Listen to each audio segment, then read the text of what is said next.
أسأل الله الذي لا إله إلا هو مثل ما جمعنا في الأعمال الخيرية أن يجمعنا في جنات النعيم، وأسأل الله مثل ما ستر ما راح من أعمارنا من شين وزين أن يستر ما تبقى منها. السيارة هذه جت لله وراحت لله.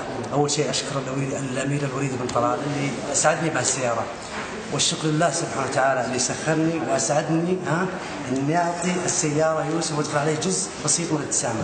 نعرف أن لا سيارة ولا كنوز ولا أي شيء ممكن تجبر المصاب، ولكن أسأل الله أن يجبر المصاب إن شاء الله، وإن شاء الله تتهنى فيها واركب ويانا بالتوفيق بالتوفيق إن شاء الله بالتوفيق. فتحنا من دعاء وادع لأمي ولأبوي الله يرحمهم إن شاء الله يا حبيب قلبي. على فكرة ترى يوسف حافظ القرآن كامل، وإن شاء الله إن شاء الله من الخير يكفي إنه كان أباهم صالحا. الله يسعدكم. اركب اضربوني عيش حياتي طبيعية. هذا فيديو؟ أبيك تقول كلمة. يلا يا يوسف قول كلمة وخذ راحتك. الكلمة اللي بقولها أن اترحموا شيء على والدي الله يرحمهم وأخواتي الله يرحمهم.